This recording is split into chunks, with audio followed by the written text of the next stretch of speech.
The atmosphere was not conducive to make it conducive, and now the beavers works, because when we came the last time, I waited for almost 2 hours. The beavers worked, so at least. All right, distinguished senator, apart from the issue of the beavers, if you compare to this process with the last National Assembly and presidential election, talking about the voters turnout, what would you have to say? Well, whether more people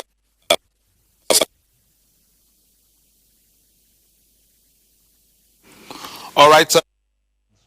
Of course, break in signal there, but we're back to the studio now where we're giving you a situation report from Owina Primary School, just one of the voting centers, not too far away. This was the first woman who complained of her missing name, even after she voted in the last election. The 2 others said they heard gunshots at this same police center. Let's take a listen. Mr. Mogate, what is your experience here today? What did you experience here? I wanted to vote. When I got there, they look at my card. As they traced it, they said my number is not there again. O is not there. Many O, not only me, all O, they didn't see them. I went to the back. They said no need. That is unit 31. This is unit 7. Then I came back again. They traced it. My number is not there. Did you vote in the last election? I vote during that rain, that heavy rain. Now inside my head before dry. So I'm going home now, nothing to do. My name is Prince Hope Eweka. Okay. I came this morning to cast my vote, and as we were sitting waiting for the election to start, we had some gunshot at the back of the school. So my thought was that maybe it's electrical, it's a noise, and I said maybe people went there. Then I said some people are there shooting, saying that if you don't vote for a particular party, that does go on. Some people now left. Later, when the vote started, another gunshot we heard twice this time. We went there. They were still saying something that if you don't vote for a particular party, just go on. No need of you coming here. That scared many people away. They said they cannot wait, and we know this unit to be a peaceful. My name is Austin Iyamu. Okay. I'm voting at Owina Primary School at Oluku Ward, Unit 7. I came here as early as 7:30, neck and neck with the material on ground, and people on ground. I just voted, and the situation I'm seeing here, I'm not happy about it. People have been shooting guns behind the primary school. Here it's not safe for us. We want a peaceful election. And the past election, somebody is trying to say if you don't vote for a political party, everybody will die in this place. So we don't know what you mean by that. So we're going to shoot the agent to ensure that the policemen are safe here, because the policemen are here, they are handicapped, they don't have arms in their hand. The police have come, the Air Force have come. As soon as they left, they will start shooting the gun again. But we know that election will stop by 2 o'clock so that they cannot come and steal the ballot box. All right, thank you very much, Sado, for putting that together. We're linking up live with Wifo of Yahweh, who is joining us from Port Harcourt to give us the situation report from the oil city. Wifo, please go ahead. Let us know exactly where you are right now, and let's know the security situation, voters turnout, and the conduct of INEC. Good morning. Yes, good morning. I am currently in Unit 2, Ward 9 in Ogun local government area. Ward 9 is the governor's order of the wicked demonstration of Obaseki. This is about 9:20 a.m. this morning. The voting process has commenced, and accreditation is currently taking place. But in some other parts of Port Harcourt, going by the report, though we are not able to confirm right now, there is voter apathy.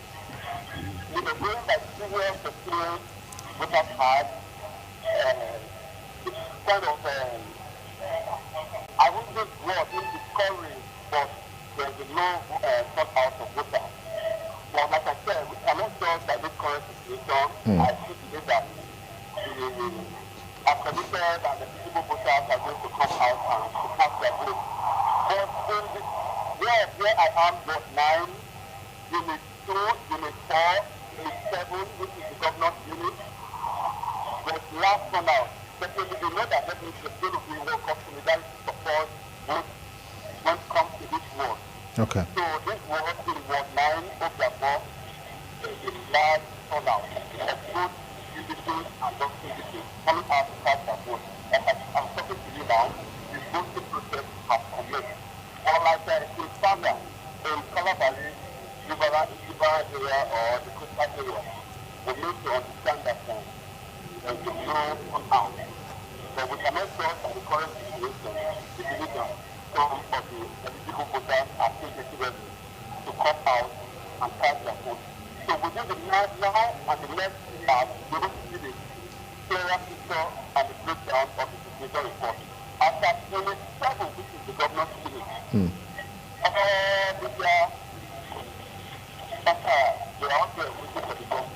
so has the governor voted as at this time? This is almost 11 a.m. Has the governor voted?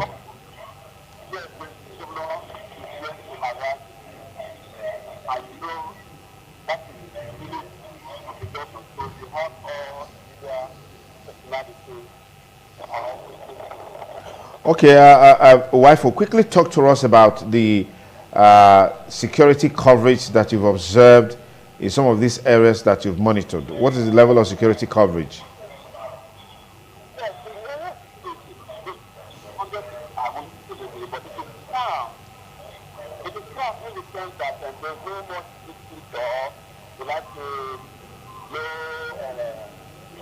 Approved.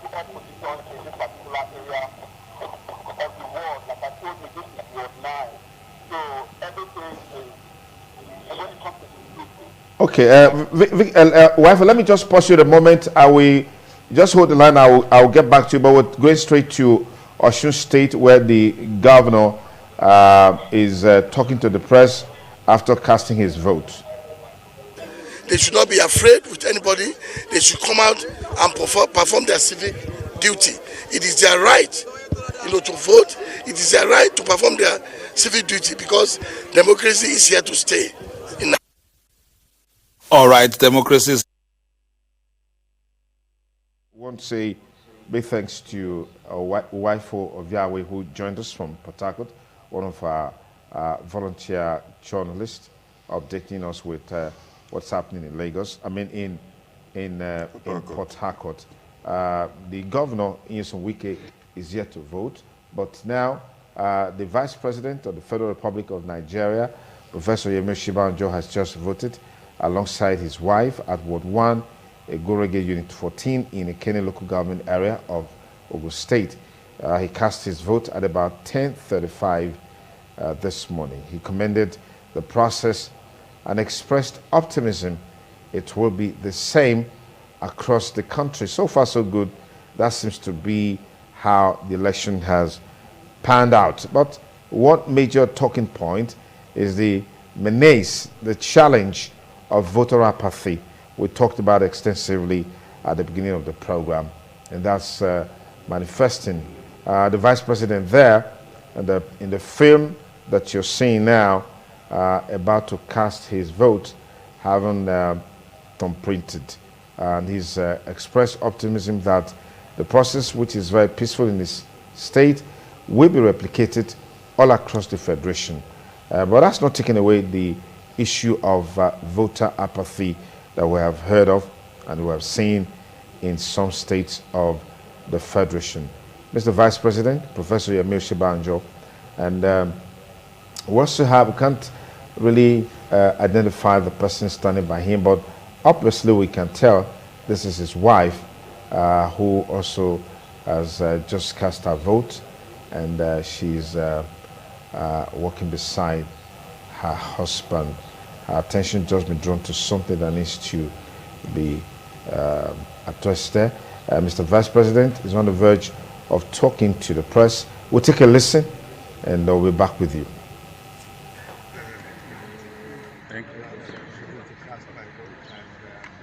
also that so many of us who want to cast our votes will have to. Thank you, Your Excellency. Vice President Yemi Osinbajo there, just having a brief interaction with the media, having casted his votes, and his wife also followed suit. So we're just on the verge of calling it a wrap on this first segment of coverage of the 2023 Governorship and State Assembly election. For our panelists here, Professor Tony Ijewere and Professor Siri Otoihia. So far, so good, right? You want to say something? So far, so good. So far, so good. Yeah, so far, so good. You know, like I said, it would have been better. But the interesting thing is that Nigerians are getting more excited. The political landscape is getting clearer. There's more interest in terms of, from the voter, in terms of what's going on. We have to move forward and all that. Our life cannot remain the same again.